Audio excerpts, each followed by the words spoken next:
یہ بنا کہ نعمان بن منذر ایک تجارتی قافلہ، ایک کیراون لے کے، اوقاز بہت بڑا ایک مارکیٹ لگتا تھا عرب میں، جو کہہ سکتے ہیں کہ ایک اوقاز کا مارکیٹ ہے، اس کی طرف جا رہے تھے. تو بنو حوازن کے جو سردار تھا عروہ،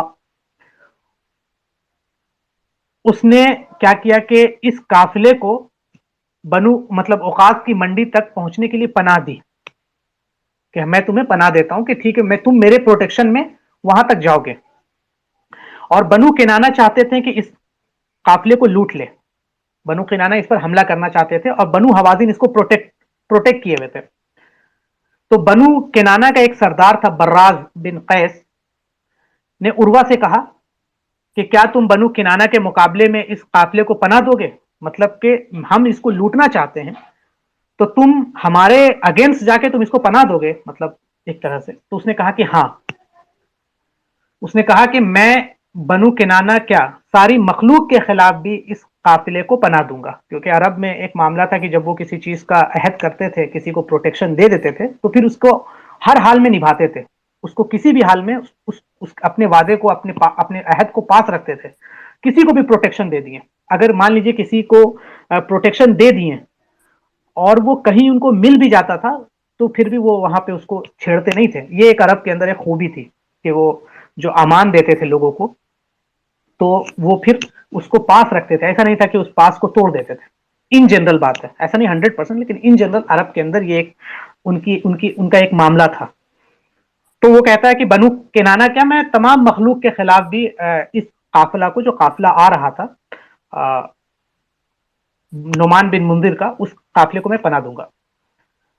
تو عروہ باہر نکلا، جو حوازن کا ٹرائب کا لیڈر تھا. تو براز نے موقع پا کر اسے قتل کر دیا.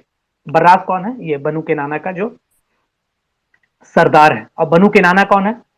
جو الائی ہے کس کا؟ قریش کا. تو دیکھیں ڈائریکٹ لنک نہیں ہے، انڈائریکٹ لنک ہے. تو قریش کے ساتھ انڈائریکٹ لنک ہو گیا تو قتل کر دیا. تو بنو کنانہ کو قتل کی خبر ملی. جب بنو کنانہ کو پتا چلا کہ قتل کی خبر ہوئی ہے کہ ہمارے ایک سردار نے ایک بنو حوازن کے ایک سردار کو قتل کر دیا، تو اب بھائی اب سردار کو قتل کر دیا تو it means it's a act of war. تو اب جو حملہ ہوگا بنو حوازن کا، تو بنو کنانہ تھے وہ فوراً حرم کی طرف بھاگے. ان کو لگا کہ اگر ہم حرم میں پہنچ جائیں گے تو کیونکہ حرم کا ایک پاس ہے، حرم کا ایک مقام اور مرتبہ ہے، تو حرم میں کوئی حملہ نہیں کرے گا ہمارے اوپر. تو وہ حرم کی طرف گئے اور وہاں جا کے پناہ لے سکے. پھر کچھ دیر کے بعد بنو حوازن کو بھی یہ خبر پہنچ گئی کہ ہمارے ایک سردار کو قتل کر دیا گیا. تو انہوں نے بنو کنانہ کا تعقب شروع کیا، ان کا پیچھا شروع کیا، اور ان کے پیچھے وہ کہاں پہنچے؟ حرم پہنچے. رات مطلب حرم پہنچنے سے پہلے ہی ان کو گھیر لیا. رات گئے تک ان دونوں کے بیچ میں لڑائی ہوتی رہی، لیکن پھر اسی لڑائی کے دوران میں بنو کنانہ جو ہے وہ حرم کے میدان میں، حرم کے سرزمین میں، اس کی باؤنڈری کے اندر وہ داخل ہو گئے. تو جب داخل ہو گئے تو بنو حوازن نے اپنے آپ کو جنگ سے روک لیا. انہوں نے اپنے آپ کو پروٹیکٹ کر لیا کہ نہیں اب ہم جنگ نہیں کریں گے، کیونکہ حرم کے اندر داخل ہو گئے اور حرم کا ایک پاس ہے. تو اب اس جنگ میں کیونکہ جو قریش ہیں وہ کس کے الائی ہیں؟ وہ الائی ہیں بنو کنانہ کی. اب یہاں وار چھڑ گیا ہے. تو قریش جو تھے وہ اصل میں ریڈی نہیں تھے اس لڑائی کے لیے. قریش اس بنو کنانہ کا ہی ایک حصہ تھے، لیکن قریش ریڈی نہیں تھی اس لڑائی کے لیے. وہ نہیں چاہتے تھے اس لڑائی کو لڑنا. لیکن جب طائف کے لوگ اور دوسرے قبیلے کے لوگ آج دوڑے اٹیک کرنے کے لیے، اور پھر بنو کنانہ قریش کو کعبے میں ریفیوج لینا پڑا اور وہ یہاں پہ اٹیک نہیں کیے، تو انہوں نے ایک نوٹس پیریڈ دیا کہ آپ اتنا ٹائم آپ کو دیا جا رہا ہے، آپ اس بیٹل کے لیے پریپیئر ہو جائیں. اتنا ٹائم ہے، ہم ابھی تو جا رہے ہیں لیکن آپ کو لڑنا ہوگا. تو نہ چاہتے ہوئے بھی قریش کو اس وار میں پارٹیسپیٹ کرنا پڑا. نہ چاہتے ہوئے بھی قریش کو اس وار میں پارٹیسپیٹ کرنا پڑا. کیوں؟ کیونکہ وہ اس کے الائی تھے. اب ایک بات دیکھیے، قریش اس لڑائی کے لیے پریپیئر کیے، اور جب قیس جو لیڈر تھے وہ اٹیک کرنے کے لیے آئے تو وہ بھی سیکریڈ منتھ میں. سیکریڈ منتھ سے مراد جو ہم نے بتایا کہ جنگ جس کو حرام مہینہ کہتے ہیں، حرمت والے مہینے میں. تو دیکھیں جبکہ ان کے اندر ایک اصول طے تھا کہ حرمت والے مہینے میں ہم لڑائی نہیں کریں گے، یہ ہمارے اصول ہیں، ہم نہیں لڑیں گے اس میں. لیکن دا پیپل آف جاہلیہ، جو جاہلیت کے لوگ ہوتے ہیں، انہوں نے اس کا پاس نہیں رکھا اور اٹیک کیا، کیونکہ جو اسلام کے علاوہ جتنے بھی مذاہب ہیں، اسلام کے علاوہ جتنے بھی اصول ہیں، ان کا کوئی اصول نہیں ہوتا، وہ اپنے پرنسپل کو کیئر نہیں کرتے، وہ یہ کیئر کرتے ہیں کہ ان کے لوگ کیا چاہتے ہیں۔ اسلام پرنسپل کو کیئر کرتا ہے، لوگ کیا چاہتے ہیں اسلام اس پہ نہیں جاتا ہے۔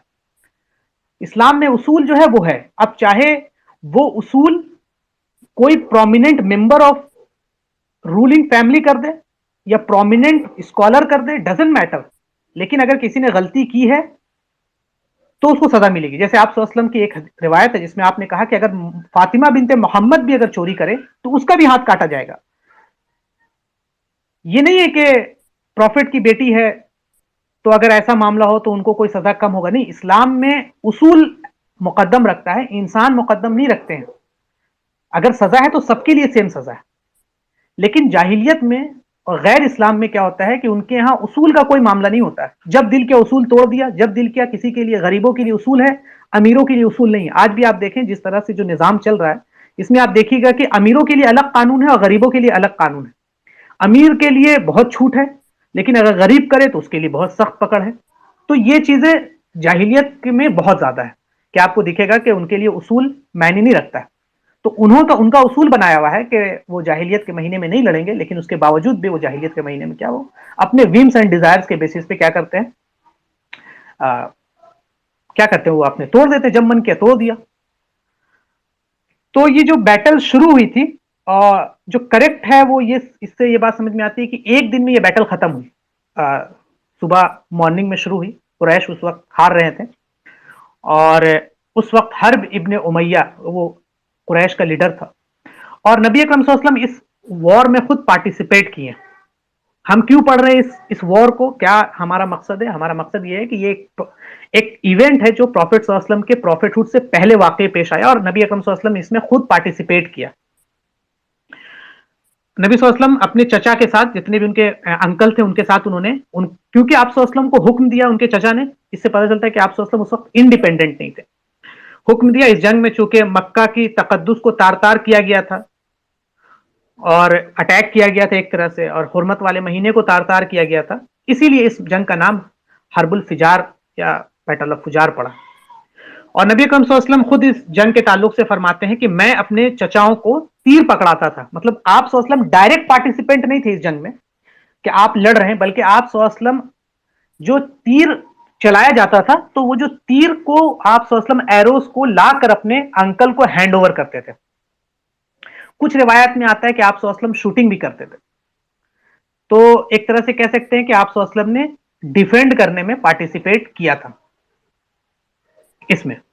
اس وقت آپ صلی اللہ علیہ وسلم کی عمر جو ہے، اس میں نے بتایا کہ اختلاف ہے، کچھ کہتے ہیں 14-15 سال ہے، ایک قول کے مطابق آپ صلی اللہ علیہ وسلم کا عمر 20 سال ہے، لیکن پہلا والا جو قول ہے وہ زیادہ درست معلوم ہوتا ہے، کیونکہ آپ صلی اللہ علیہ وسلم کا دشمن کے اوپر جو پھینکنے والے تیر ہے اس کو جمع کر کے اپنے چچاؤں کو پکڑاتے تھے، تو اس سے ایک بات پتہ چلتا ہے کہ آپ صلی اللہ علیہ وسلم کی عمر کم رہی ہوگی۔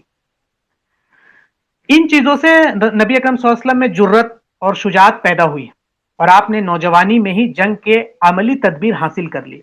جب انسان پریکٹیکل جنگ میں پارٹیسپیٹ کرتا ہے تو اس کے اندر جنگ کا عملی تدبیر، جنگ میں کیسے پارٹیسپیٹ کرنا ہے، جنگ میں کیسے پلاننگ کرنی ہے، ان چیزوں کی ایک کہہ سکتے ہیں کہ اس کے اندر ایک سمجھ بوجھ آ جاتی ہے۔ تو آپ صلی اللہ علیہ وسلم کے اندر یہ چیز جوانی میں، نو عمر میں ہی پیدا ہوگی۔ عربوں کی اور جتنی لڑائیاں تھیں اس کی طرح یہ بھی جنگ ختم ہوئی، یہ جو جنگ حلف الفجار وہ بھی ختم ہو گئے، اور اللہ تعالیٰ نے پھر اسلام کے ذریعے، دین اسلام کے نور کے ذریعے ان کے اس گمراہیوں کو ختم کر دیا، اور ان کے دلوں میں جو یہ لڑائیوں کی وجہ سے نفرتیں تھیں وہ چیزیں اللہ نے دین اسلام کے ذریعے سے ختم کر دیا، اور ان کے دلوں میں محبت اور الفت پیدا ہوگی۔ کچھ بینیفٹس جو ہیں اس وار کے تعلق سے، وہ یہ کہ نبی اکرم صلی اللہ علیہ وسلم ایک کمپلیٹ ایگزامپل ہے ہمارے لیے، پیر کامل ہے۔ پیر کامل مطلب زندگی کے ہر شعبے میں آپ صلی اللہ علیہ وسلم ہمارے لیے مکمل کمپلیٹ ایگزامپل ہے۔ زندگی کا کوئی ایسا شعبہ نہیں ہے، کوئی ایسا پارٹ نہیں ہے جس میں آپ صلی اللہ علیہ وسلم ہمارے لیے پرفیکٹ ایگزامپل نہ ہو۔ آپ ایک ریلیجیس فگر ہیں، آپ ایک اسپریچول لیڈر ہیں، آپ ایک پروفٹ آف وار ہیں, آپ ایک لیڈر ان وار ہیں, آپ نے پیس ٹریٹیز کی ہیں, مطلب آپ ہر معاملے میں as a prophet, father, husband, اس کے بعد as a leader of the community, as a آپ کہہ سکتے ہیں کہ وار کو جنرل وار کو لیڈ کرنے والے. پھر جب پیس ٹریٹیز ہوئی تو وہاں پر آپ مطلب زندگی کے جتنے بھی معاملات ہو سکتے ہیں اس میں آپ صلی اللہ علیہ وسلم کمپلیٹ ایگزامپل ہے. اب ہم مسلمانوں کا آج کا کیا معاملہ ہے کہ ہم اسلام میں سے جز نکال کے پیش کرتے ہیں. آپ دیکھیں کہ جب نبی اکرم صلی اللہ علیہ وسلم کی بات ہوتی ہے تو ایک طبقہ نبی اکرم صلی اللہ علیہ وسلم کے صرف کمپیشنیٹ کو ٹریڈ چلاتا ہے کہ کمپیشنیٹ پروفٹ. نبی اکرم صلی اللہ علیہ وسلم کے ان پہلوؤں کو چھوڑ دیتا ہے, صرف اس پہلو کو, کہ تاکہ لوگوں کے اندر یہ ثابت کیا جا سکے کہ آپ صلی اللہ علیہ وسلم رحمت کے لیے بھیجے گئے تھے. آپ صلی اللہ علیہ وسلم بالکل رحمت کے لیے بھیجے گئے ہیں کہ آپ تمام امت کے لیے رحمت اس طرح سے ہیں کہ آپ ان کے لیے ہدایت کا شمع لے کے آئے ہیں, اور کفار کے لیے کہ کفار کو آپ نے وقت دیا ہے. آپ کا ریجیکٹ کرنے کے بعد بھی اللہ نے اس امت کے اوپر عذاب نازل نہیں کیے, تو ایک ان کو وقت ملا ہے اسلام کو قبول کرنے کے لیے. تو آپ صلی اللہ علیہ وسلم پروفٹ آف وار بھی ہیں, آپ صلی اللہ علیہ وسلم پروفٹ آف وار بھی ہیں, آپ الماہی بھی ہیں, آپ اریزر آف کفر اور شرک بھی ہیں. آپ ہر معاملات میں کامل ہے. تو آج کے دور میں کیا ہوتا ہے کہ کچھ لوگ دعویٰ کرتے ہیں تو صرف چیریٹی, صرف ذکر کی بات ہوتی ہے, صرف نالج کی بات ہوتی ہے.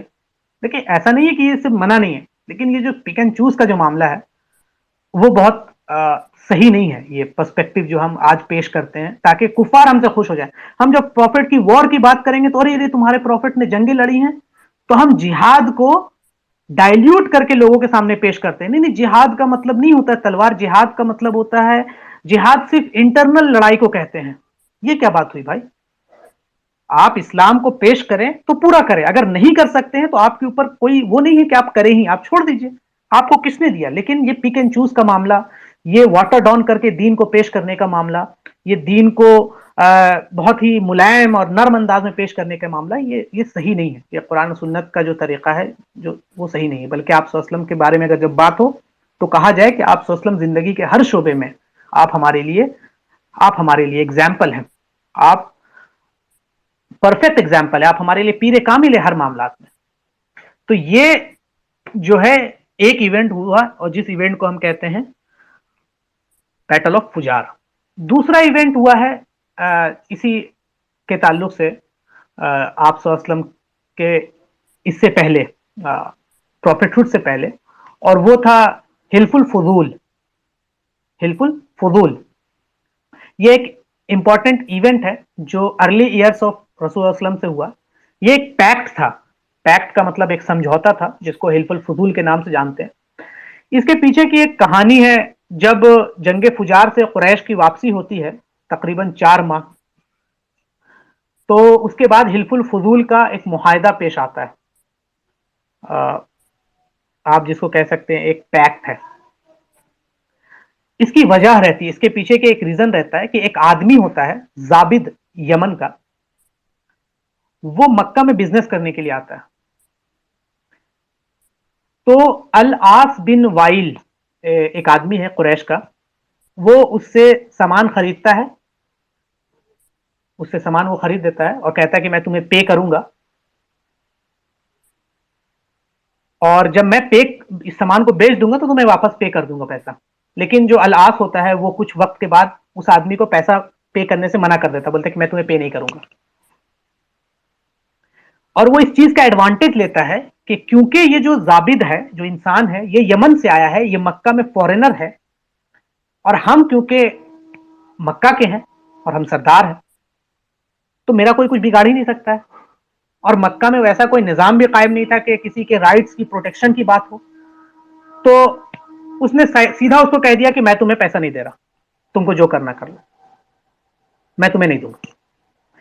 اب جو ضابط تھا اس نے اس معاملے میں قریش کے جو بڑے لوگ تھے, سردار تھے, ان کے پاس چاہا کہ وہ جا کے مدد حاصل کرے, لیکن قریش کے لوگوں نے، کیونکہ الاس بن وائل کا جو مقام اور مرتبہ تھا ایک، کیونکہ سردار ہے، تو کون چاہے گا کسی فورینر کے لیے کسی سردار کے ساتھ دشمنی مول لے؟ کوئی نہیں چاہے گا، آج کے زمانے میں بھی یہاں کوئی نہیں چاہتا ہے کہ کسی فورینر کے لیے یا کسی عام انسان کے لیے کسی بڑے لوگوں سے آپ پنگا لے لیں، نہیں چاہتا ہے، تو کسی نے بھی منع کرنے سے سب نے انکار کیا۔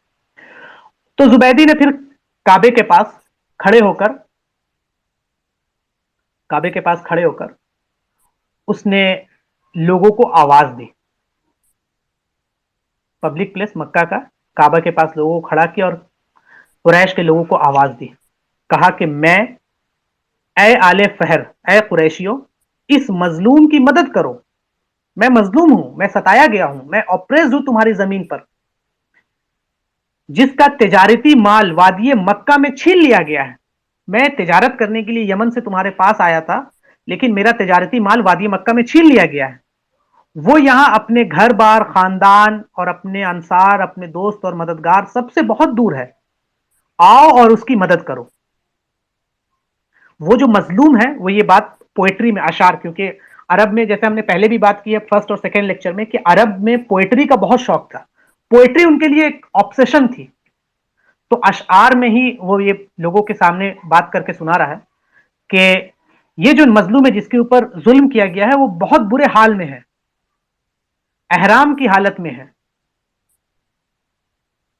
اور ابھی اس نے عمرہ بھی نہیں کیا ہے، ابھی اس نے عمرہ تک نہیں کیا ہے۔ اے لوگو،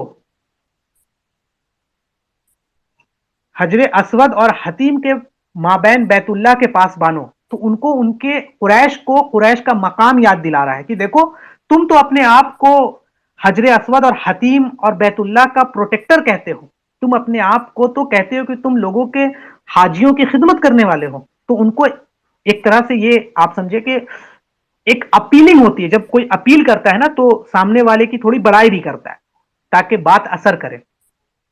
اس مظلوم کی مدد کرو، عزت اور حرمت اس انسان کی ہے جس کے کام اچھے ہیں۔ پھر وہ یاد دلا رہا ہے کہ عزت کس کی ہے؟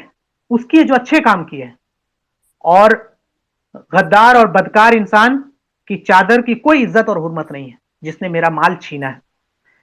تو یہ اشعار جب پڑھا گیا، اس نے پڑھا ہے، بہت ایموشنل ورڈز میں پڑھے ہیں، تو پھر وہاں پر یہ اشعار کو سن کر زبیر بن عبد المطلب وہ اٹھے، اور اٹھنے کے بعد کہیں کہ دیکھیں، بات تو اس نے صحیح کی ہے، یہ مکہ ہے اور یہاں پر کسی کو اپریس کیا گیا ہے، تو یہ معاملہ ہم ایسے نہیں چھوڑیں گے، مطلب ہم اس کو سپورٹ کریں گے، ہم اس کو ایسے نہیں جانے دیں گے۔ اور ہم جانتے ہیں کہ نبی اکرم صلی اللہ علیہ وسلم کے خاندان کے یہ ہیں، انکل ہیں نبی اکرم صلی اللہ علیہ وسلم کے، زبیر بن عبد المطلب، وہ کہتے ہیں کہ اس معاملے کو یوں نہیں چھوڑا جائے گا۔ چنانچہ عبداللہ بن جدعان ایک سردار ہے، اس نے کھانے کا اہتمام کیا، اور اس کے گھر پر بنو ہاشم، بنو زہرا، بنو امیہ، بنو مخزوم، جتنے بڑے بڑے سردار تھے وہ سردار لوگ جمع ہوئے، اور انہوں نے حرمت والے مہینے ذوالقعدہ میں حلف اٹھایا۔ کون سا مہینہ چل رہا ہے؟ یہ ذوالقعدہ، اس میں حلف اٹھایا اور ایک معاہدہ کیا کہ واللہ، ہم ظالم کے خلاف اور مظلوم کے ساتھ ایک ہاتھ کی طرح متحد ہوں گے، ہمارے جو بھی ڈیفرنسز ہیں، ہم جتنے بھی اپنے ایک دوسرے سے ڈیفرنس کرتے ہیں، تو ہم سب لوگ کیا ہوں گے کہ ظالم کے خلاف اور مظلوم کے حق میں کھڑے ہوں گے۔ یہ ایک پیکٹ ہوا وہاں پہ، جب تک سمندر میں ایک قطرہ پانی ہوگا اور جب تک ہیرا کی پہاڑ اپنی جگہ پہ قائم ہوگی، یہ معاہدہ برقرار رہے گا۔ تو انہوں نے ایک پیکٹ کیا کہ جب تک سمندر میں، مطلب کہ ہمیش ہمیش یہ معاہدہ برقرار رہے۔ اور جس کے گھر میں یہ پیکٹ ہوا تھا، عبداللہ ابن جدعان، وہ ایک سمبولک فگر تھا وہاں پہ، کیونکہ وہ بہت جنرس آدمی تھا، بہت کائنڈ تھا، اور وہ آدمی ہمیشہ لوگوں کے حق کے لیے کھڑے ہوتا تھا، تو اس لیے اس کو آنر دینے کے لیے یہ ایگریمنٹ، یہ میٹ ان کے گھر میں طے پایا گیا۔ اور نبی اکرم صلی اللہ علیہ وسلم کی عمر اس وقت ینگ بوائے تھی، جیسے ہم نے بتایا 14-15 سال، تو 16 سال کے قریب تھی، لیکن نبی صلی اللہ علیہ وسلم کہتے ہیں کہ میرے انکل نے بھی وہاں مجھے لے گئے، مطلب آپ صلی اللہ علیہ وسلم کو بھی وہاں لے جایا گیا، آپ صلی اللہ علیہ وسلم بھی اس میٹنگ میں شامل تھے۔ پھر یہ بات کیا گیا کہ ہم جتنے بھی لوگ ہیں یہاں پہ، اوپریس جو بھی لوگ ہوگا اس کے رائٹ کو پروٹیکٹ کریں گے۔ یہ پروفیٹ ہوڈ سے پہلے ہے، اور یہ جو پیکٹ ہے یہ مشرکین مکہ کے بیچ میں ہو رہا ہے، مطلب اس میں کوئی مسلمان نہیں، مطلب مسلمانوں کے بیچ کا نہیں ہے، یہ پروفیٹ ہوڈ سے پہلے کا ہے۔ تو نبی اکرم صلی اللہ علیہ وسلم کہہ رہے ہیں کہ میں وٹنس ہوں عبداللہ ابن جدعان کے گھر میں یہ جو پیکٹ ہوا ہے، یہ جو پیکٹ ہوا ہے میں اس کا وٹنس ہوں، اور نبی اکرم صلی اللہ علیہ وسلم نے اسلام کے بعد بھی اس کو برقرار رکھا اور اس کو پازیٹیولی لیا، اور نبی صلی اللہ علیہ وسلم نے کہا کہ اگر آج بھی مجھے کوئی مظلوم کی مدد کے لیے اور ظالم کے خلاف اس پیکٹ کے حوالے دے کر بلائے گا آج بھی، تو میں اس کا ساتھ دوں گا۔ نبی کریم صلی اللہ علیہ وسلم میسج آنے کے بعد بھی میں اس کو اگر اس پیکٹ کے حوالے دے کے کوئی بلائے گا تب بھی، چاہے وہ کوئی بھی ہو، مظلوم ہو، تو میں اس کا ساتھ دوں گا۔ تو اس سے امپورٹنٹ لیسن یہ ڈرائیو ہوتا ہے کہ مسلمان یہ نہیں کہ کس کے سائڈ، مسلمان ہمیشہ سچ کا سائڈ لیتا ہے، جو رائٹ ہو اس کے معاملات میں، یہ نہیں دیکھتا کہ سورس کیا ہے، کہاں سے چلا آ رہا ہے معاملہ۔ مسلمان ہمیشہ ہیومن رائٹ کے خلاف، ہیومن رائٹس کے سپورٹ میں کھڑا ہوتا ہے، ہمیشہ آپریشن کے خلاف کھڑا ہوتا ہے، ہمیشہ مددگار کے خلاف ساتھ کھڑا ہوتا ہے، وہ چاہے کسی بھی ریلیجیس بیک گراؤنڈ سے تعلق رکھتا ہو، جو بھی صحیح ہے، حقدار ہے، مسلمان ہمیشہ اس کے ساتھ کھڑا ہوتا ہے۔ As a Muslim we have to stand for what is right, جو صحیح ہے ہم اس کے ساتھ کھڑے ہوں گے، اور نبی اکرم صلی اللہ علیہ وسلم نے یہی پوائنٹ یہاں پہ بیان کیا کہ اگر آج بھی کوئی اس حلف کا، اس پیکٹ کا حوالہ دے کے مجھے انوائٹ کرے گا تو میں اس کی مدد کروں گا۔ اور یہ ایک ایونٹ بھی پیش آتا ہے، وہ ایونٹ آتا ہے امیہ خلافت کے دوران، نبی اکرم صلی اللہ علیہ وسلم کے کئی مطلب ڈیکیڈز کے بعد، علی حسین بن علی جو حضرت علی رضی اللہ عنہ کے بیٹے ہیں، حسین بن علی، اور ولید ابن عتبہ بن ابو سفیان جو گورنر ہے مدینہ کا، اس کے بیچ میں ایک معاملہ پیش آتا ہے، اور جو الولید ہے وہ گورنر ہے، تو وہ اپنے پوزیشن کا ایڈوانٹیج لیتا ہے اور حضرت علی رضی اللہ عنہ کے بیٹے کا وہ کوئی پراپرٹی ہے وہ اس کو ہڑپ کرنا چاہتا ہے۔ تو حسین رضی اللہ عنہ کیا کرتے ہیں، وہ جاتے ہیں الولید کے پاس اور اس کو کہتے ہیں کہ یا تو تم مجھے میرا بلونگنگ جو ہے اس کو واپس کر دو، یا تو میں مسجد میں جاؤں گا اور لوگوں کو حلف الفضول کا حوالہ دوں گا کہ آئیں اور میرے حق میں کھڑے ہوں۔ کیا بول رہے ہیں کہ اگر تم میرا بلونگنگ واپس کر دو، نہیں تو میں جاؤں گا مسجد میں اور لوگوں کو حلف الفضول کا حوالہ دوں گا اور ان کو کہوں گا کہ میرے حق میں کھڑے ہوں۔ تو اس وقت عبداللہ ابن زبیر الولید کے ساتھ تھے، انہوں نے کہا کہ اللہ کی قسم اگر یہ کام کرے گا، اگر حسین نے یہ کام کر دیا تو میں اپنی تلوار نکال کر حسین کے ساتھ کھڑا ہوں گا جب تک حسین کو جسٹس نہیں مل جاتا ہے، اور چاہے میں مر کیوں نہ جاؤں۔ اور جب باقی لوگوں نے یہ بات سنا، عبد الرحمن بن عثمان بن عبید اور باقی صحابہ نے، تو انہوں نے سب نے یہی کہا کہ اگر حسین بن علی جا کے یہ بات کہہ دیتے ہیں مسجد میں کہ حلف الفضول کا حوالہ ہے، تو ہم سب لوگ تلوار اٹھا کے حسین بن علی کے ساتھ کھڑے ہوں گے اور تمہارے خلاف کھڑے ہوں گے۔ تو یہ ایک امپورٹنٹ ایونٹ تھا، تو الولید کو ریئلائز ہو جاتا ہے کہ یہ بہت ڈینجرس معاملہ ہے، تو اس نے جو حضرت حسین کا جو بلونگنگ ہے وہ ان کو واپس کر دیتا ہے۔ تو یہ اس لیے یہاں پہ لایا جا رہا ہے کہ مسلم جو ہے وہ کبھی بھی اپنے سامنے غلط ہوتا ہوا نہیں دیکھتا ہے، چاہے کوئی بھی ہو، چاہے اس کے سامنے لیڈر کیوں نہ ہو، اس کا لیڈر بھی اگر غلط کر رہا ہو تو ایک مسلمان خاموش نہیں بیٹھتا ہے۔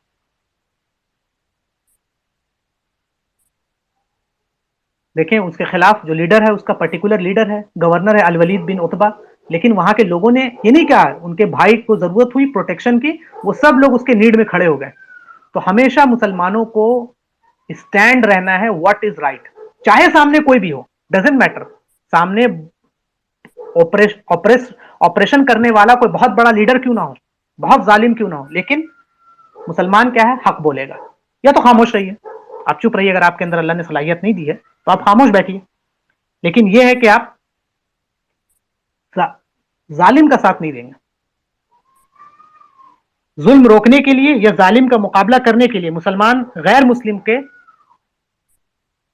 چاہے غیر مسلم کیوں نہ ہو، اس کو بھی سپورٹ کرے گا، کر سکتا ہے اور کرنا ہے، کیونکہ اسلام جو ہے وہ انصاف سکھاتا ہے۔ نبی اکرم صلی اللہ علیہ وسلم نے فرمایا تھا کہ مجھے یہ پسند نہیں کہ میں اس معاہدے کو چھوڑ کر اس کی جگہ سرخ اونٹ لے لوں۔ سرخ اونٹ کا ایک کانسیپٹ ہے، سرخ اونٹ سے مراد سمجھ لیجئے کہ ایک بہت عزت کی چیز، سرخ اونٹ بہت مال، بہت ایکسپینسو ہے، بہت زیادہ. تو نبی کریم صلی اللہ علیہ وسلم کہہ رہے کہ مجھے یہ نہیں پسند ہے کہ میں اس کے بدلے میں کوئی مال و دولت، کوئی پیسہ لے لوں، کوئی سرخ اونٹ لے لوں کہ اور میں اس معاہدے کو چھوڑ دوں، بلکہ نہیں. ایسے معاہدے عدل و انصاف کا حاصل ہوتا ہے، ظلم روکتا ہے. آپ صلی اللہ علیہ وسلم کا یہ فرمان بھی ہے. اگر اسلام میں بھی مجھے اس معاہدے کی طرف بلایا جائے تو میں ضرور لبیک کہوں گا، کیونکہ یہ معاہدہ ظلم کو روکتا ہے. اس لیے آپ صلی اللہ علیہ وسلم نے صاف الفاظ میں فرمایا کہ اسلام کے بعد بھی اگر کوئی مجھے اس معاہدے کی روح سے آواز دے تو میں اس کے لیے تیار رہوں گا.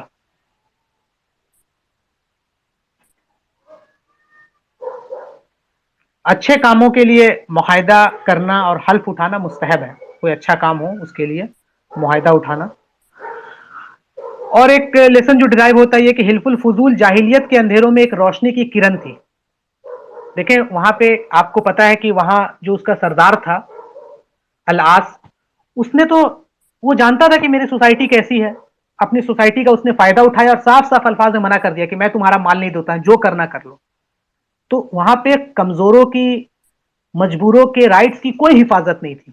اور یہی ہوتا ہے غیر اللہ کے نظام میں. جب جب اسلام کے علاوہ کوئی نظام نافذ ہو، چاہے وہ جاہلیت ہو، چاہے وہ سیکولرزم ہو، جمہوریت ہو، کمیونزم ہو، کوئی بھی نظام ہو، ہندوازم ہو، کرسچینٹی ہو، جوڈائزم ہو، کچھ بھی ہو، وہاں پر غریب کو، مجبور کو، یتیموں کو ان کے حق کی کوئی حفاظت نہیں. آپ دیکھ لیں ہندوؤں کے نظام میں دلتوں کا کیا حال تھا. ان کو حق لا کے کس نے دیا؟ اسلام نے دیا. آپ دیکھ لیں کرسچینٹی کے نفاذ میں آپ جائیں پڑھیں، یورپ کا پورا ڈارک ایج پڑھیں تو کس طرح پوپ اور کلرجی کلاس اور کس طرح سے یہ جو ان کا ایلیٹ کلاس تھا اس نے کس طرح سے غریبوں کو اور مزدوروں کو لوٹا ہے. آپ فرسٹ کروسیڈ وار اٹھا کے پڑھیں اور دیکھیں کہ کس طرح فرسٹ کروسیڈ وار میں یورپ کے پورے کروسیڈرز نے آ کے کانسٹینٹینوپول کا کیا حشر کیا ہے. اپنے کرسچنز کو انہوں نے نہیں چھوڑا ہے، ان کی عورتوں کو ریپ کیا، ان کے مالوں کو لوٹا ہے، ان کے بچوں کو قتل کیا ہے، اپنے لوگوں کو. تاریخ واضح ہمارے سامنے نظر آتی ہے. لیکن اگر کسی نے مجبوروں کو، کسی نے غریبوں کو، کسی نے آپریس لوگوں کے لیے صحیح معنی میں حق کے لیے آواز اٹھائے تو وہ اسلام ہے. آج بھی دیکھ لیجئے پیس کیپنگ کے نام پہ نیٹو کیا کرتی ہے؟ قتل عام کرتی ہے مجبوروں کا. پیس کیپنگ کے نام پہ یا یونائٹڈ نیشن اس کے نام پہ پورے افریقہ کے نیچرل ریسورسز کو کس نے لوٹا؟ ان لوگوں نے لوٹا جو بات کرتے ہیں کہ ہم عدل و انصاف قائم کرنے والے. آپ پڑھ لیں تاریخ اٹھا کے پورا افریقہ کی، آپ ہندوستان کی تاریخ پڑھ لیں. کولونائز کیا گیا اور یہاں کے تمام مال کو لوٹا گیا. بنگال کا فیمائن پڑھ لیں آپ اٹھا کے، جب چرچل تھا تو لاکھوں لوگوں کو مرتے ہوئے چھوڑ دیا گیا. اٹھا کے پڑھیں. آپ انڈیگو پورا ریولیوشن پڑھ لیں کہ فارمرز کو کس طرح سے فورس کیا گیا کہ وہ زبردستی انڈیگو پیدا کرے اپنی زمین میں، جس کے بعد زمین بنجر ہو جاتی ہے تاکہ اس سے پیسہ کما سکیں. اوپیم کے لیے کس طرح سے مجبور کیا گیا، کس طرح سے یو ایس اور آسٹریلیا کے انڈیجینئس پیپل کو وہاں قتل عام مچایا گیا، کس طرح کولمبس نے یو ایس میں جا کے وہاں کے لوگوں کو قتل کیا. لیکن آپ اسلام کو پڑھیں کہ جب موسیٰ بن نصیر جب داخل ہوتے ہیں طارق بن زیاد اسپین میں تو کس طرح وہاں کے لوگوں کو حقوق دیتے کہ وہ لوگ خود بلاتے ہیں کہ آپ آئیے اور حکومت کیجیے، اور اسپین میں 800 سال کی ایک بہترین سیویلائزیشن کا ایک مظاہرہ پیش کر دیتے ہیں. جب مسلمان افریقہ میں داخل ہوتے ہیں تو افریقہ پھر افریقہ بن جاتا ہے کہ جہاں سے بڑے بڑے لوگ، بڑے بڑے اسکالر باہر نکل گیا. تو اسلام جہاں جاتا ہے وہاں عدل و انصاف کو پیش کرتا ہے. اور جہاں جہاں جاہلیت کا نظام رہے گا چاہے وہ کسی بھی شکل میں اختیار ہو. آج دیکھ لیجیے آج مائنورٹیز کا ہندوستان میں کیا حال ہے، بہت برا حال ہے. تو یہ نظام میں ہی مسئلہ ہے، یہ انسان میں مسئلہ نہیں ہے کہ کوئی آج ایک آدمی بدل جائے تو کل آدمی چینج ہو جائے. لیکن نہیں، یہ مین میڈ لا کا نیچر ہے کہ جب جب انسان انسانوں کے اوپر حاکمیت کرے گا وہ ظلم پر مبنی ہوگا.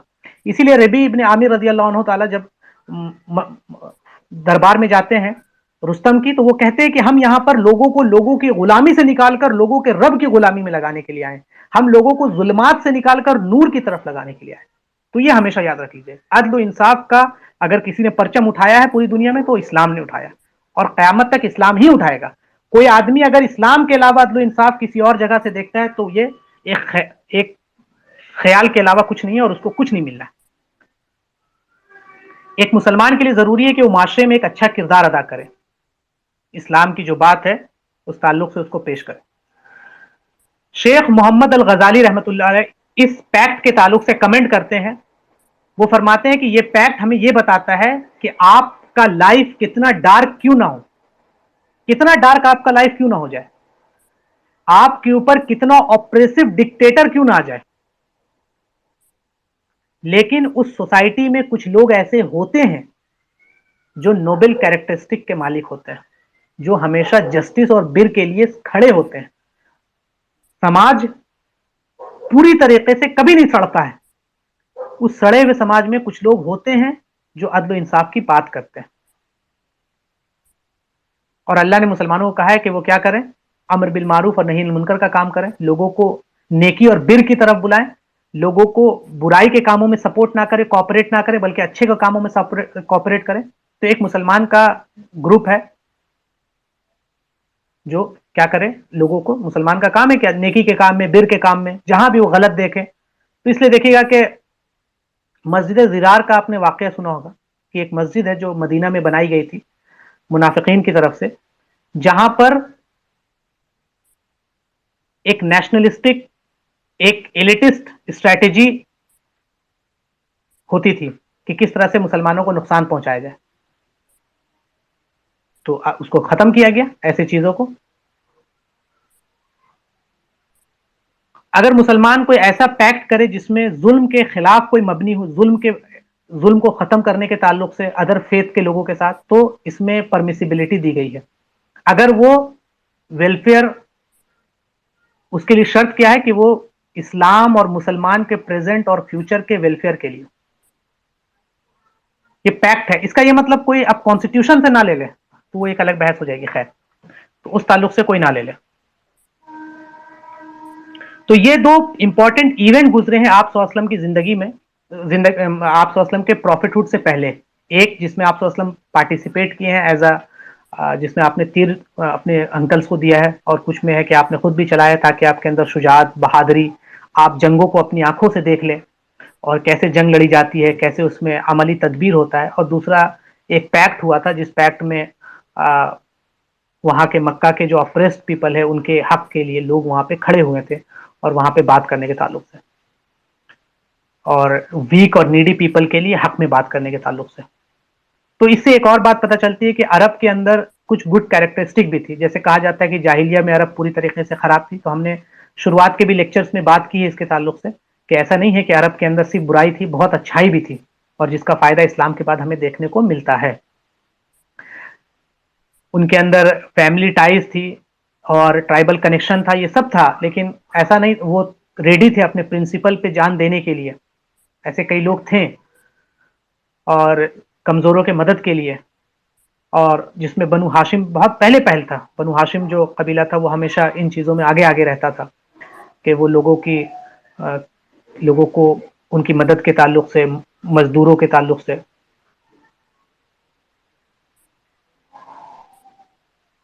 تو اب آپ صلی اللہ علیہ وسلم کی جو ایج ہو گئی ہے قریب قریب وہ 23 سے 25 سال کی ایج ہو گئی ہے اب جب ہم یہاں پہ پہنچ گئے ہیں. اور آپ صلی اللہ علیہ وسلم شروع میں جو آپ کا پروفیشن رہا ہے وہ ایز اے شیفرڈ آپ نے کام کیا ہے, اور شیفرڈ کا کام کیوں کیا اس پہ بھی ہم نے غور و فکر کیا, اور شیفرڈ کے کام سے کیا لیسنز ڈرائیو ہوتے ہیں اس پہ بھی ہم نے کام کیا. آپ صلی اللہ علیہ وسلم, کیونکہ آپ صلی اللہ علیہ وسلم اخلاق کے اعلیٰ معیار پہ فائز تھے, آپ صلی اللہ علیہ وسلم یہ نہیں چاہتے تھے کہ کیونکہ آپ اپنے چچا کو اپنے آنکھوں سے دیکھ رہے تھے ان کے حال کو, آپ کے چچا ابو طالب کا جو مالی حالت تھا وہ صحیح نہیں تھا, تو آپ صلی اللہ علیہ وسلم نے ان کو مدد کرنے کے لیے, سپورٹ کرنے کے لیے آپ نے کام کیا.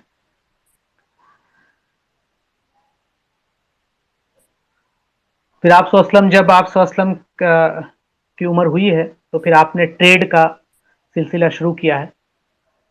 ٹریڈنگ میں آپ نے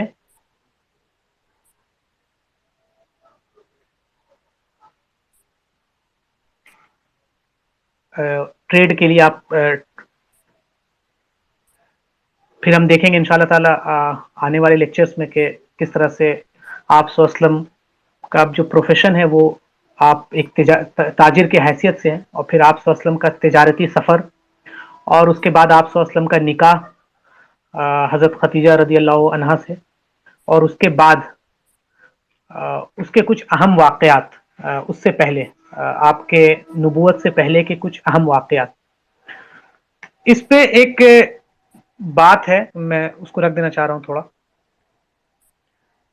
وقت ہے نا ابھی ندیم بھائی؟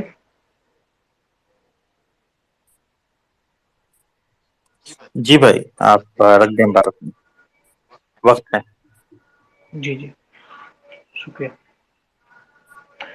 حضرت ختیجہ رضی اللہ عنہ کے تعلق سے کہ آپ ایک اعلیٰ خاندان کی بہت مالدار اور بیوہ خاتون تھی.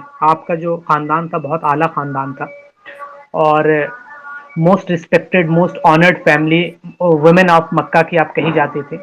اور آپ کی جو کنیا تھی وہ ام القاسم تھی، اور پھر ام المومنین بھی ہے، مدر آف دا بلیورس.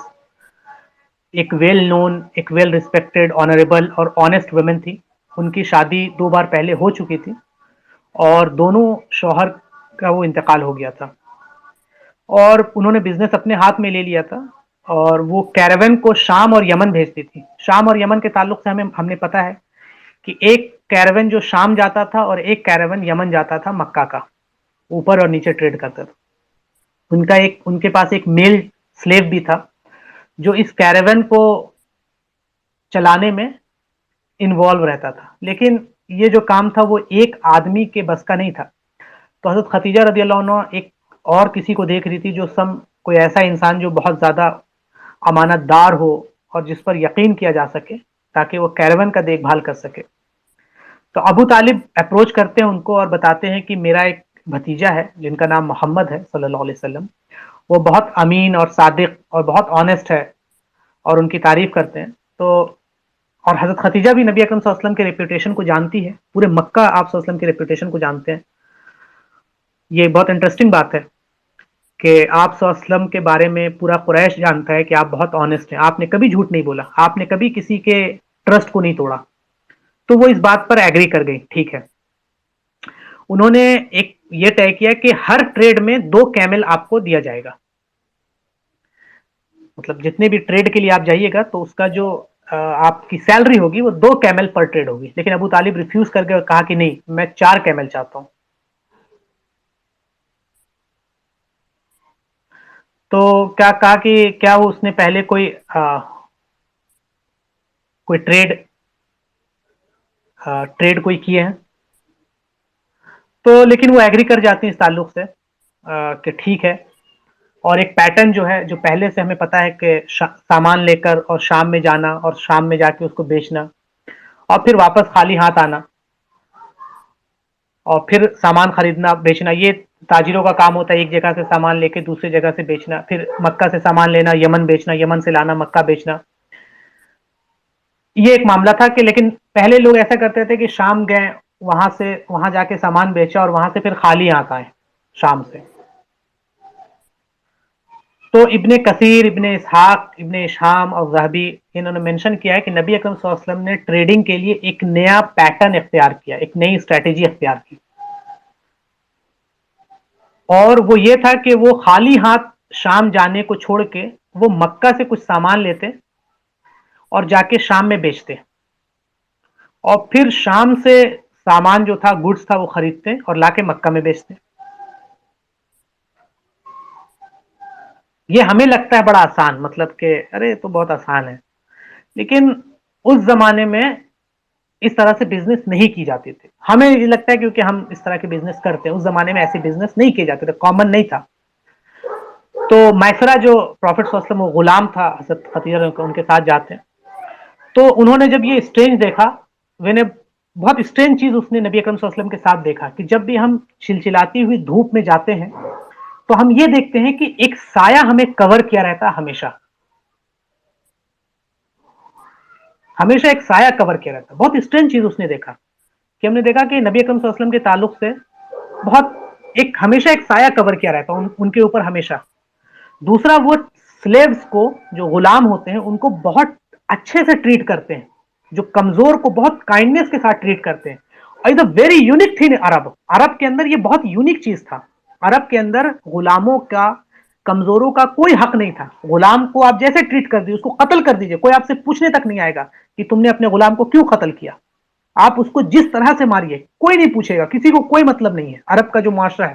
لیکن آپ صلی اللہ علیہ وسلم غلاموں سے بہت اچھے سے ٹریٹ کرتے, کمزوروں کے ساتھ بہت اچھے سے ٹریٹ کرتے, بچوں کے ساتھ بہت اچھے سے ٹریٹ کرتے. تو یہ چیز تھوڑا سا مائسرا کو تھوڑا یونیک لگا.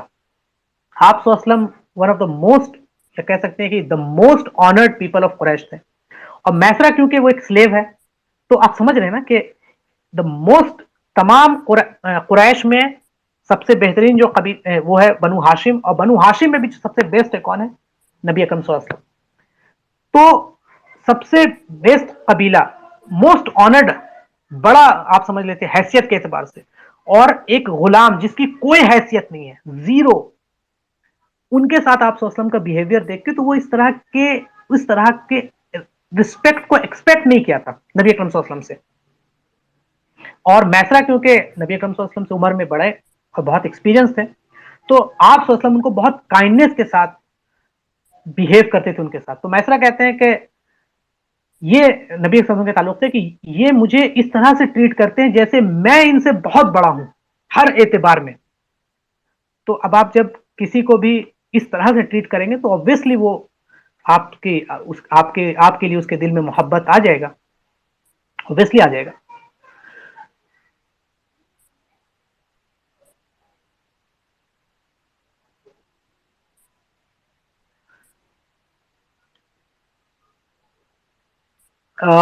ہم نے ایک بات لیکچر ڈسکشن کیا تھا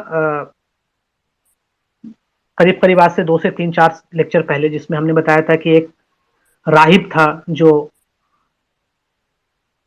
شام میں رہتا تھا, باہیرہ جو نام تھا. تو اب وہ اس کا انتقال ہو جاتا ہے اور اس کی جگہ پہ کوئی دوسرا راہب اس کی جگہ لے لیتا ہے. تو وہ نہیں جانتا ہے اور نہ پروفٹ سے ملا ہوتا ہے. جب پروفٹ صلی اللہ علیہ وسلم اور میسرا شام جاتے ہیں تو میسرا مینشن کرتا ہے کہ پروفٹ صلی اللہ علیہ وسلم جاتے ہیں اور ایک سنسان اسٹرینج پلیس میں ایک ٹری کے نیچے بیٹھ جاتے ہیں. وہ اسٹرینج پلیس اس لیے کہتا ہے کیونکہ وہ جو پلیس ہے وہ لوگوں سے بہت دور ہوتا ہے اور وہاں پہ کوئی آدمی جا کے یوزلی بیٹھتا ہی نہیں ہے. تو ایک راہب آتا ہے اور میسرا سے انکوائر کرتا ہے کہ یہ کون ہے پروفٹ صلی اللہ علیہ وسلم کے بارے میں, اور کہتا ہے کہ میں نے اپنی کتابوں میں پڑھا ہے جہاں پہ وہ بیٹھا ہے اس میں سائنس ہے, اس جگہ پہ کوئی جا کے نہیں بیٹھا ہے, اور جو سائنس مجھے دکھ رہے ہیں وہ صرف اور صرف نبی کے ہو سکتے ہیں. اور میں نے 2 فرشتوں کو دیکھا ہے جو ان کو پروٹیکٹ کر رہا ہے. تو میسرا کہتا ہے میں نے بھی دیکھا لیکن مجھے نہیں پتا تھا یہ چیز, جب مجھے راہب نے بتایا تو مجھے سمجھ میں آیا. تو میسرا مکہ جاتا ہے اور جا کے حضرت خدیجہ کو یہ بات بتاتا ہے. تو یہ بھی اللہ تعالیٰ کی حکمت ہے کہ اللہ تعالیٰ مینٹلی پریپیئر کر رہا ہے حضرت خدیجہ رضی اللہ عنہ کو وحی کے لیے, کہ جب وحی آئے اور وہی آ کے جب آپ صلی اللہ علیہ وسلم حضرت خدیجہ کو بتائیں کہ ایک فرشتہ آیا تھا تو حضرت خدیجہ کے لیے کوئی اسٹرینج بات نہ ہو, کہ وہ پریشان نہ ہو جائے کہ ارے یہ کیا ہو گیا, بلکہ ان کو اللہ نے مینٹلی پریپیئر کر رکھا تھا پہلے سے کہ وہی اس کے وقت میں. تو آپ صلی اللہ علیہ وسلم کے پاس جب آئے اور وہ جانتی ہیں, وہ جان گئے کہ یہ ٹرو پروفٹ ہے اللہ تعالیٰ کے. پھر میسا رپورٹ کرتا ہے کہ اس کے بعد ہماری جو ٹریڈ میں ہے وہ بہت بینیفٹ ہو لگے. ہم جانتے بھی آپ صلی اللہ علیہ وسلم میں برکت ہے, آپ صلی اللہ علیہ وسلم جس چیز میں ہاتھ لگاتے ہیں اس میں برکت آ جاتی ہے, اور آپ کا جو ایک اسٹائل آف ٹریڈنگ تھا وہ بھی بہت ایکسلنٹ تھا, اور آپ کا اخلاق اعلیٰ معیار ہے, کیا پوچھنا اس کو کہ آپ اخلاق کے اعلیٰ معیار پہ فائز ہیں. آپ کا اخلاق چلتا پھرتا قرآن ہے, کسی کو پڑھنا ہے کہ آپ صلی اللہ علیہ وسلم کون ہے تو قرآن کو پڑھ لیں. بہت سی ایسی چیزیں جو بہت سی ایسی گڈ کیریکٹرسٹک جو حضرت خدیجہ رضی اللہ عنہ کو نہیں پتا تھی, اس کو میسرا نے اس پورے ٹریول کے دوران جو پیش آیا وہ جا کے حضرت خدیجہ کو بتایا. تو حضرت خدیجہ نے یہ طے کیا کہ یہ جو انسان ہے اس کے ساتھ یہ صرف اب ٹریڈنگ میں نہیں رہیں گے, بلکہ اب میں چاہتی ہوں کہ میں ان سے نکاح کروں, کیونکہ نبی اکرم صلی اللہ علیہ وسلم کا جو, اور نبی اکرم صلی اللہ علیہ وسلم سے شادی کا سبب بھی یہی سفر بنا. جیسے میں نے بتایا کہ میسرا جو جا کے آپ صلی اللہ علیہ وسلم کی فیاضی, آپ کی صداقت اور آپ کا اخلاقی کارنامہ جا کے حضرت خدیجہ کو بتاتا, تو ایسے معاشرے میں ایسا انسان ملنا اٹس بلیسنگ. اور حضرت خدیجہ نے خود بھی دیکھا اپنی آنکھوں سے کہ کس طرح ان کے مال میں اتنی برکت ہوئی ہے, جو کبھی وہ سوچ بھی نہیں سکتی تھی کہ اس ٹریڈنگ سے ان کے مال میں اتنا برکت ہو جائے. اور لوگوں کی زبانی بھی آپ صلی اللہ علیہ وسلم کی جو امانت داری, صداقت, یہ سب لوگوں کی زبانی بھی ان کو سننے میں آتا تھا. تو حضرت خدیجہ نے کہ بھائی انہوں نے اپنے اس دل کی بات اپنی ایک سہیلی نفیسہ سے کی. نفیسہ خود نبی اکرم صلی اللہ علیہ وسلم کے پاس گئیں اور انہیں حضرت خدیجہ رضی اللہ عنہ تعالیٰ کے شادی کرنے سے مشورہ دیا کہ آپ کر لیں. تو آپ صلی اللہ علیہ وسلم نے رضامندی کا اظہار کرتے ہوئے یہ پیشکش کی، اپنے چچا کے سامنے رکھی، اپنے انکلز کے سامنے رکھا، تو سب نے حامی بھر دی. آپ کے چچا حمزہ بن عبد المطلب نے حضرت خدیجہ سے منگنی کی بات چیت کی. آخر کار حضرت خدیجہ رضی اللہ عنہ کا آپ صلی اللہ علیہ وسلم کے ساتھ نکاح ہو گیا. اور اس وقت آپ صلی اللہ علیہ وسلم نے اس موقع پر 20 اونٹنیاں بطور حق مہر، جو مہر تھا وہ آپ نے حضرت خدیجہ رضی اللہ عنہ کو دیا. یہ وہ پہلی خاتون تھی جس سے آپ صلی اللہ علیہ وسلم کا نکاح ہوا تھا، اور ان کی زندگی میں آپ صلی اللہ علیہ وسلم نے کسی اور عورت سے نکاح نہیں کیا تھا. حضرت خدیجہ اور آپ صلی اللہ علیہ وسلم سے 2 بیٹے اور 4 بیٹیاں ہوئی تھیں. ایک بیٹے کا نام قاسم ہے، جس کی وجہ سے ہم نے ابھی دیکھا کہ حضرت خدیجہ کو جو ٹائٹل پڑا ہے ام القاسم وہ ہے، اور انہی کے نام پہ آپ صلی اللہ علیہ وسلم کی کنیت بھی تھی ابو القاسم. اور دوسرے بیٹے کا نام تھا عبداللہ، جنہیں طاہر اور طیب کے نام سے بھی پکارا جاتا تھا. قاسم جو ہے جو پہلا بیٹا ہے، جب شہ سواری تھوڑا عمر کو پہنچے تو آپ صلی اللہ علیہ وسلم کے اوپر ایک غم کا گزرا، اور وہ ہے کہ اللہ تعالیٰ نے انہیں اپنے پاس بلا لیا، اللہ کے پیارے ہو گئے. اور عبداللہ اور ان سے چھوٹے عمر میں آپ کو اللہ تعالیٰ نے ان کو بھی اپنے پاس بلا لیا. تو دونوں بیٹا جو آپ صلی اللہ علیہ وسلم کے، وہ پہلے ہی آپ کے نبی بننے سے پہلے ہی ان کا انتقال ہو.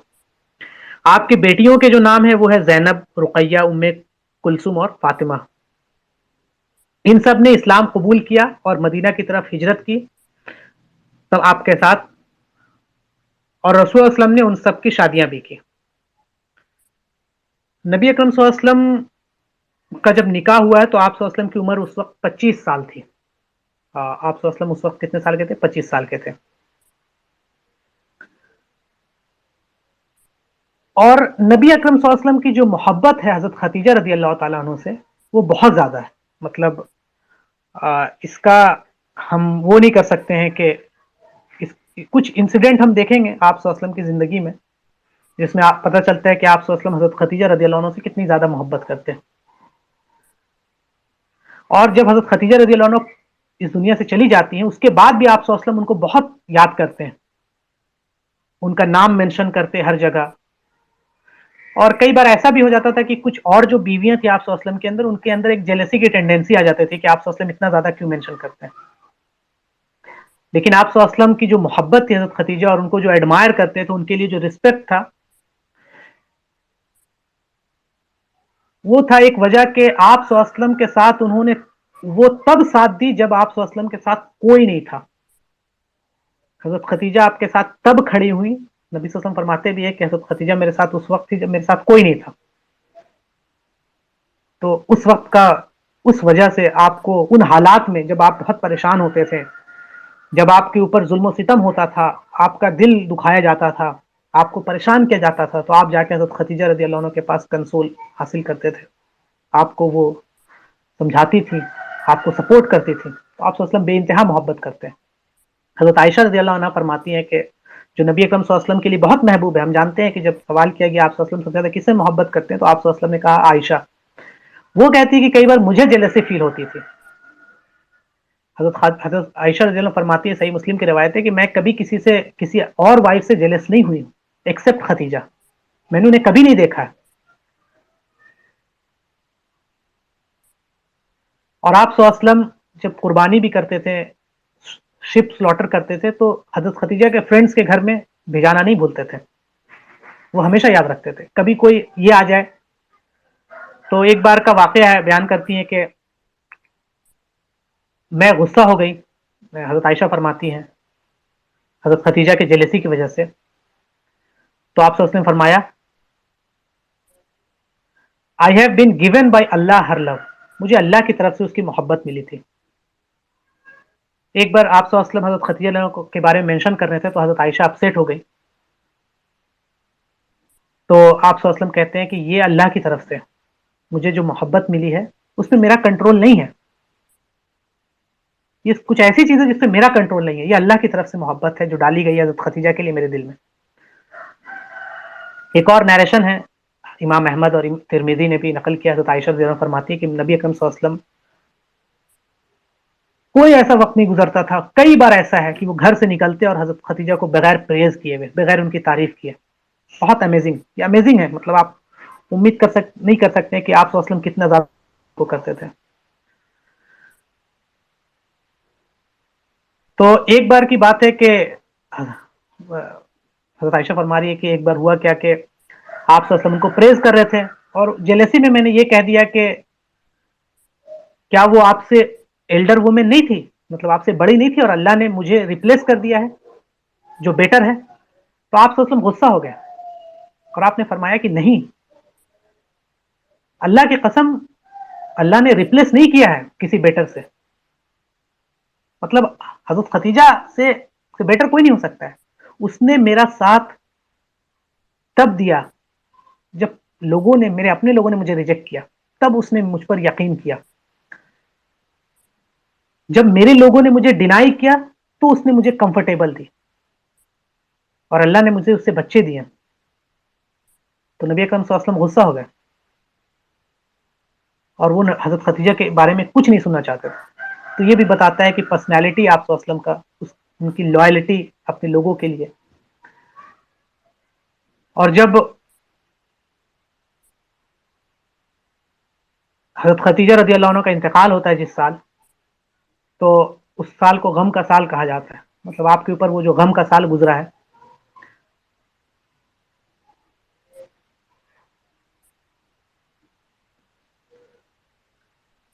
اور پھر حضرت خدیجہ کے تعلق سے کہ جس سال آپ کا انتقال ہوا تو کچھ لوگ جو اپورچونسٹ لوگ تھے، انہوں نے اس ایڈوانٹیج لینے کی کوشش کی کہ جب کوئی انسان گزر جاتا ہے تو ان کے ریلیشن شپ ختم ہو جاتے ہیں. تو نبی اکرم صلی اللہ علیہ وسلم ہمیشہ اپنے جو پرانے دوست ہیں، پرانے ریلیٹیوز ہیں، ان سب کو ہمیشہ یاد رکھتے ہیں.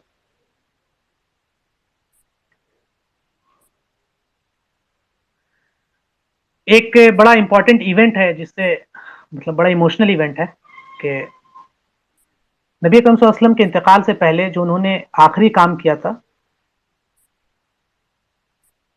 بیٹل آف احد میں ان کے ایک دوست جو شہید ہوئے تھے، تو ان کے قبر پہ جاتے ہیں. 70 کمپینین جو شہید ہوئے بیٹل آف احد میں، تو نبی اکرم صلی اللہ علیہ وسلم کو لگتا ہے کہ اب یہ دنیا چھوڑ کے جا رہے ہیں، تو وہ ان کے پاس جاتے اور دعا کرتے ان کے لیے. وہ کہتے کہ جلد میں ان سے ملاقات کروں گا. وہ نبی اکرم صلی اللہ علیہ وسلم ایسا نہیں تھا کہ کوئی چلا گیا دنیا سے تو آپ صلی اللہ علیہ وسلم رشتہ ختم کر دیتے تھے، بلکہ آپ صلی اللہ علیہ وسلم ہمیشہ ان کو مس کرتے تھے بہت زیادہ، اور اللہ سے دعا کرتے تھے کہ اللہ جنت میں ملائے لوگوں کو. نبی اکرم صلی اللہ علیہ وسلم کا جو اسٹرانگ ریلیشن شپ تھا اپنے اصحاب کے ساتھ، صحابہ کے ساتھ، جو لائلٹی تھا،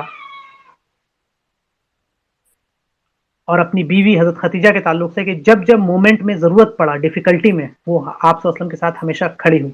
آپ صلی اللہ علیہ وسلم اس کو کبھی بھولے نہیں، ان معاملات کو.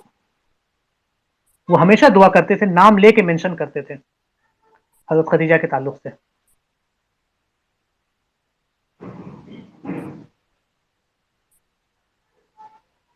ایک بار کی بات ہے کہ جب حضرت خدیجہ تھیں، جبریل علیہ السلام آتے ہیں اور آپ صلی اللہ علیہ وسلم کو فرماتے ہیں کہ خدیجہ آ رہی ہیں اور وہ تمہارے لیے کچھ کھانا لے کے آ رہی ہیں، تو جب وہ آئیں تو ان سے کہنا کہ اللہ نے سلام بھیجا ان کو، اور ان کو بتانا کہ میں نے سلام دیا ہے. تو یہ اسٹیٹس، اسپیشل اسٹیٹس حضرت خدیجہ رضی اللہ عنہا کا ہے کہ اللہ تعالیٰ جبریل امین کو بھیج رہا ہے اور یہ کہہ رہا ہے کہ خدیجہ کو کہہ دینا کہ سلام بھیجا اللہ نے تم پر. اور جبریل علیہ السلام اپنے سے بھی ایڈ کر رہے ہیں کہ میرا بھی سلام ہے، کہ میں بھی سلام بھیجا ہوں، اور ان کو جنت کی خوشخبریاں سنا دیجیے گا کہ اللہ نے ان کو جنت میں اعلیٰ مقام دیا. تو یہ نبی اکرم صلی اللہ علیہ وسلم اور مقام اور مرتبہ حضرت خدیجہ رضی اللہ عنہ کا ہے. اور خدیجہ رضی اللہ عنہ کے تعلق سے ہے کہ وہ گریٹ وومن میں سے ہے، 4 گریٹسٹ وومن میں جو اس دنیا میں ابھی تک رہی ہیں.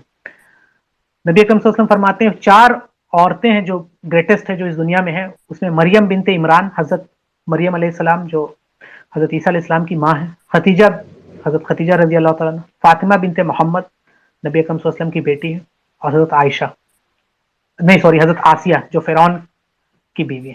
ان 4 کے بارے میں ہے کہ یہ 4 گریٹسٹ وومن ہیں جو اس دنیا میں تھی۔ تو سیکنڈ کون اس میں؟ حضرت ختیجہ، گریٹسٹ وومن۔ نمبر 3 کون ہے؟ حضرت فاطمہ۔ نمبر 4 کون ہے؟ حضرت آسیہ۔ ان چاروں کا نبی سے تعلق رہا ہے۔ 2 جو ہے، ایک حضرت ختیجہ، یہ حضرت مریم، یہ حضرت عیسیٰ علیہ السلام کی ماں ہے، مدر ہے، اور حضرت آسیہ جنہوں نے حضرت موسیٰ علیہ السلام کو پالا پوسا ہے، اور حضرت ختیجہ جو نبی اکرم صلی اللہ علیہ وسلم کی بیوی ہے، اور حضرت فاطمہ جو نبی اکرم صلی اللہ علیہ وسلم کی بیٹی ہے۔ اب دیکھیں انشاءاللہ اگلے دور میں، کیونکہ کچھ سوال اس میں اورینٹلسٹ جو اسلام دشمن ہے وہ کچھ سوال اسلام کی طرف کرتے ہیں، نبی اکرم صلی اللہ علیہ وسلم کے اوپر، ان کے کیریکٹر کے اوپر کچھ سوال اٹھاتے ہیں، اور جیسا کہ ہم جانتے ہیں کہ نبی صلی اللہ علیہ وسلم جب 25 سال کی عمر میں پہنچے، اور نبی صلی اللہ علیہ وسلم اپنے سب کو معلوم ہے کہ نبی صلی اللہ علیہ وسلم پاک دام اس معاشرے میں جو معاشرہ کرپٹ معاشرہ ہے، اور جو یہ بات اس لیے یہاں پہ کی جا رہی ہے کیونکہ جو اورینٹلسٹ ہوتے ہیں وہ اسلام دشمن کے لیے وہ نبی اکرم صلی اللہ علیہ وسلم کی پرسنالٹی کو اٹیک کرنا چاہتے ہیں، ان کے میرج لائف کو اٹیک کرنا چاہتے ہیں کہ آپ نے اتنی شادیاں کیوں کی، نبی اکرم صلی اللہ علیہ وسلم کے تعلق سے ان کے اوپر اس طرح کے الزام لگانا چاہتے ہیں شادیوں کے کہ آپ عورتوں کے خواہش رکھتے تھے، نعوذ باللہ۔ تو انشاءاللہ تعالیٰ اگلے لیکچر میں ہم ان اورینٹلسٹ کے سوالات اور اس کے جواب، کہ مسلمان کس طرح سے اس کا جواب دے اور مسلمان کیا سوچے، انشاءاللہ تعالیٰ دلائل کے ساتھ ہم آنے والے لیکچر میں اس پہ بات کریں گے، جو اورینٹلسٹ کے سوال ہوتے ہیں، اور پھر اس کا وزڈم، اور پھر اللہ تعالیٰ کے کیا وزڈم تھے ان شادیوں کے پیچھے، اس پہ ہم بات کریں گے، اس کے پیچھے کے ریزنز پہ بات کریں گے۔ تو اگلا لیکچر انشاءاللہ ہمارا اورینٹلسٹ کے جو سوالات ہیں اور اس کے جو جواب ہیں، ایک مسلم کا رسپانس کیا ہونا چاہیے، اور ہم مسلمان کو اس تعلق سے کیا جواب دیں اور کافر کو کس تعلق سے کیا جواب دیں۔ تو آج کا جو ہمارا لیکچر ہے وہ یہیں پہ ختم ہوتا ہے۔ اللہ تعالیٰ سے دعا ہے اللہ تعالیٰ ہم تمام لوگوں کو کہنے سننے سے زیادہ عمل کی توفیق دیں۔ اللہ تعالیٰ ہم تمام کے دلوں میں آپ صلی اللہ علیہ وسلم کی محبت، آپ کے اہل بیت کی محبت ہمارے دلوں میں ڈال دے۔ جب تک زندہ رکھ، ایمان اور عمل کے ساتھ زندہ رکھ، جب خاتمہ ہو تو ایمان پر خاتمہ ہو۔ آپ صلی اللہ علیہ وسلم ہم تمام لوگوں کو سیرت کو پڑھنے، پڑھانے، سمجھنے، سمجھانے اور اس پر عمل کرنے، اور پوری دنیا پر آپ صلی اللہ علیہ وسلم کا لایا ہوا دین کو نافذ کرنے کے لیے ہمیں توفیق دے۔ السلام علیکم ورحمۃ اللہ وبرکاتہ۔